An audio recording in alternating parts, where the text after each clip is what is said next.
如果到了2023年的时候，楼市的生死拐点，美国会不会走向房多人少呢？如果有一天美国的楼市不再是房太少，抢不到，而是房子慢慢的多起来了，反而没人抢了，你觉得房价会怎么样呢？这不是吓人的标题，而是房地产的分析师提出的严峻的预警。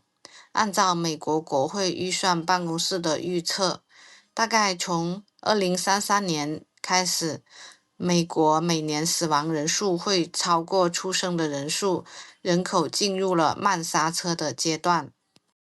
人口的刹车正在踩下去。过去的几十年，美国的人口年均的增速大约是0.9%，未来的30年预期只有0.2%左右，还要严重的依赖移民来托底。与此同时，美国长期的处在缺房的状态，建房跟不上家庭数量的增长。年轻人拼不过更年长、更有钱的买家，高房价、高利率、房产税和保险费，把很多人都锁在了租房里。结果就是该结婚的不敢结婚，该生娃的往后拖，组建家庭的时间的推迟，出生率进一步的往下掉。需求变了，大房子不再那么的刚需。核心判断就是，这一轮人口的变化不只是人少了一点，而是购房需求的结构在变。有孩子的家庭变少，对4、5居、3000平方英尺的大房子的需求会下降。单身、丁克、小家庭更多，更看重的是地段、通勤、生活便利，而不是房子一定要很大。换句话说，大郊区、别墅区、豪华大户型社区的前景未必像过去那么亮，反而是小户型、紧凑、位置好的房子更有可能撑住自住和投资需求。供给也在变，婴儿潮一代的放盘潮。另一边是逐步老去的婴儿潮一代，他们的手里握着大量自住房产，未来几年会因为搬进养老机构，或者跟子女同住，自然身故，房产被继承出售，而陆续被推向市场。房地美估算到2035年，婴儿潮一代拥有的业主家庭会减少大约900万户，这意味着挂牌量会在未来的10年持续上升，不是一夜之间的暴增，而是慢慢的、稳定的把更多的房子推出来。买的人变少，要卖房子的变多，叠加，长期的看会对房产形成抑制的通胀，甚至变通缩的压力。价格涨得没那么狠了，有些地方甚至可能是走平甚至回落。移民是最大的变量，还有一个不确定的因素，就是移民。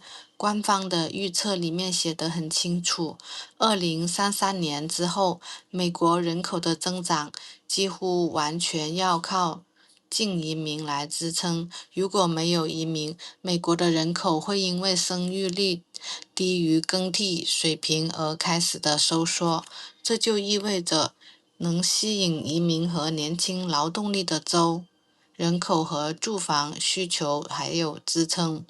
税高、成本高、工作机会少，人口外流严重的城市更有可能更早地感受到房多人少的压力。对买房人和投资者的启示：如果你打算在美国持有房产10年以上，可以提前的调整思路。看房子不只是看价格和利率，更要看人口的趋势。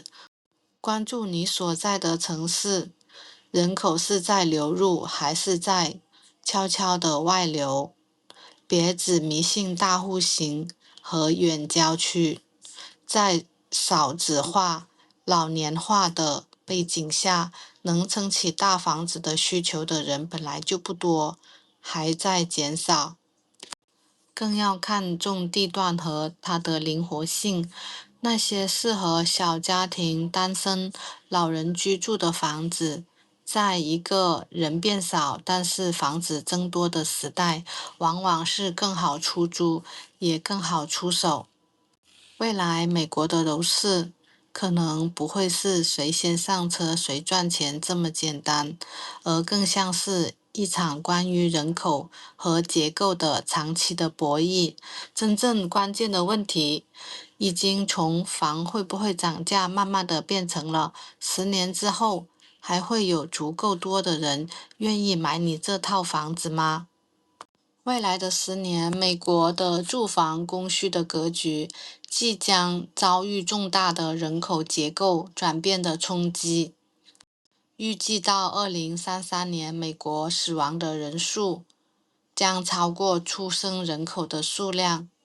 这一个严峻的预测是源自于美国国会预算办公室今年早些时候发布的报告。该报告同时指出，美国人口增长率在未来的30年将逐渐的放缓。它与1975年到2024年0.9%的增长率相比，未来的增幅预计仅为0.2%。数十年来，美国长期面临住房短缺的问题，市场供应始终无法跟上相对稳定甚至持续增长的购房需求。年轻世代尤其是难以跻身房产阶梯，他们既无法在竞价战争战胜更年长、更富有的购房者，又因为房价的持续上涨而难以转足首付款。专家认为，当前制约购房的多重因素，包括房价的攀升、抵押贷款利率、高企房产税和房屋保险费上涨，正迫使许多美国人推迟组建家庭，进而加剧出生率下降的问题。房地产的分析平台指出，这种人口结构的转变将深刻影响美国住房的市场，导致需求持续性的萎缩和市场供应量的增加。2032年到2033年，美国死亡人数超过出生人数，将造成结构性购房需求下降，因为出生率和家庭的组建率的降低，削弱了年轻人购房的需求和紧迫性。与此同时，死亡人数递增和婴儿潮世代逐渐的老龄化将增加房源挂牌量。房地美预算，到2035年，美国婴儿潮一代的业主家庭将减少约900万户。这一下降将导致美国市场房源显著的增加。从长期来看，这很可能是对房产价值产生了抑制通胀或者是通货紧缩的影响，意味着全美的范围内购房成本将会降低。从加州到佛罗里达州，每个州将感受到这种人口结构转变的影响。无论当前各州的人口增长的势头如何强劲，某些地区将更早地感受到压力。例如，佛罗里达州已经出现人口自然萎缩，出生率下降4%。全美的儿童数量减少将改变美国人的住房需求的类型。核心的原因在于，与住房相比，购房的主要相对优势之一就是为养育家庭提供空间和稳定性。因此，如果养育家庭或有此计划的人数减少，对3000平方英尺的4居5居室住宅的需求就会下降，进而削弱整体购房的需求。另一方面，对小户型住宅的购买需求可能会上升。根据当前的人口趋势，豪华的大户型社区的发展前景可能普遍不佳。随着美国人口老龄化的加剧，美国未来的人口结构将部分取决于境外的移民。美国国会的预算办公室报告指出，2033年至2055年，美国人口的增长将主要来自于净移民的贡献。如果没有移民，美国的人口将从2033年开始的萎缩。部分的原因是生育率预计将长期低于人口的更替水平。许多的住房市场参与者忽视了这个问题，仿佛对房价不构成利好的影响，而且还要等待6到7年。但是严峻的购房者和投资者应该深入研究，理解人口衰退将如何影响他们的所在区域。未来的几十年，情况可能会发生变化。美国的人口衰退并非定局。他表示，值得注意的是，1940年到50年代，美国曾经出现婴儿潮爆发期，20年里的生育率飙升到56%。部分的原因是大萧条后回归常态，部分是社会的环境使然。类似的情况会重演吗？我们是无法断言的，但是当前的趋势表明，出生率放缓仍将持续。美国是一个典型的移民国家，不限制生育，福利也说得过去，国土又大得离谱。那么为什么建国200多年，美国的人口密度始终这么低呢？美国的人口起点是非常低的。1776年的时候，美国独立时，全国人口大约是250万，什么概念呢？同一时期，清朝的人口已经超过3亿，欧洲主要的国家人口都在千万级以上。美国是从低级的人口基数开始，后来美国的人口增长确实很快，1860年3100万人，1900年7600万人，到了1920年突破1亿人。但是与此同时，美国也在疯狂地扩张国土，比如说购买路易斯安那，吞并了西南，向西推进到太平洋。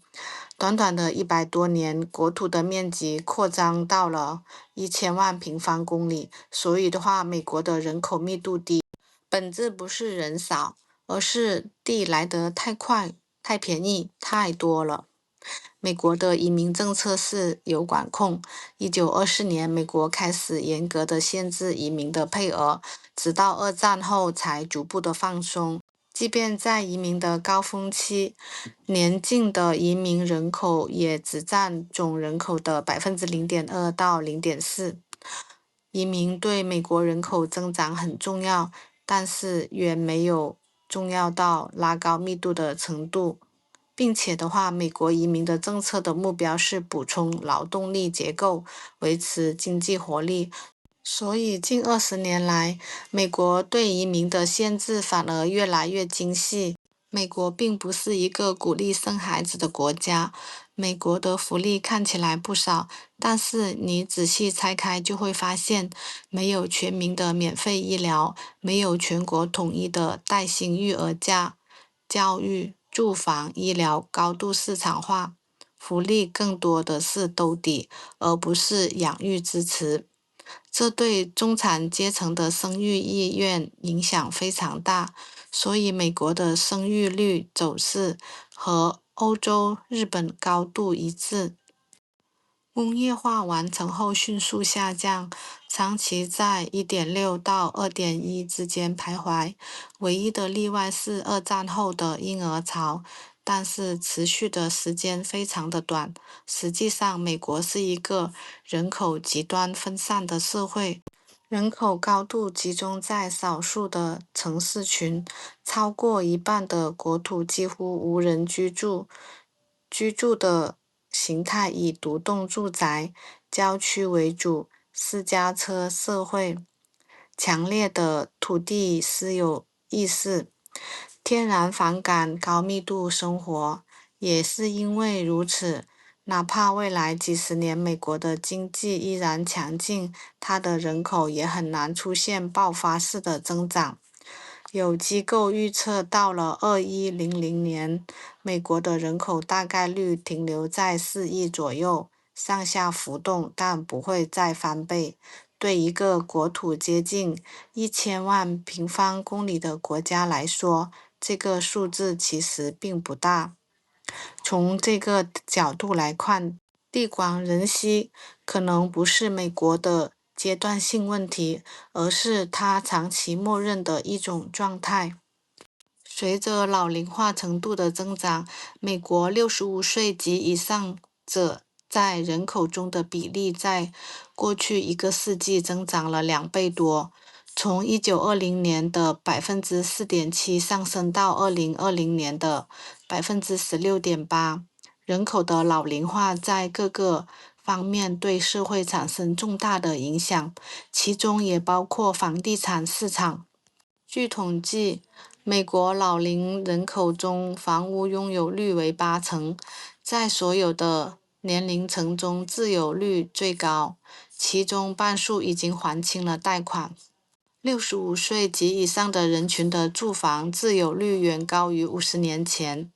1970年这一比例为67%，2022年上升至79%，是各个年龄层中比例最高的，高于全美65.8%的房屋自有率。其中，白人的老年人的住房自有率上升了14.3个百分点，黑人的老年人上升了9.4个百分点。2022年，白人的老年人的住房自有率为82.5%，而黑人的老年人的住房自有率为64%。从心理上来说，住在自己的家里，生活方式更自由，有助于心理健康。此外，很多老年人希望能够继续与配偶、子女或者孙辈一起生活，让居家生活保持家庭的氛围。在拥有自己房屋的老年人当中，约一半已经还清了抵押贷款。调查还显示，3/4的老年人希望尽可能的居住在目前的住所或者是社区，不想迁居。有1/3的老年人表示可能会对房屋进行改造，1/4的老年人则计划扩建房屋或者是做重大的翻修改造。和我们一起洞察美国房地产。喜欢我的视频，欢迎订阅。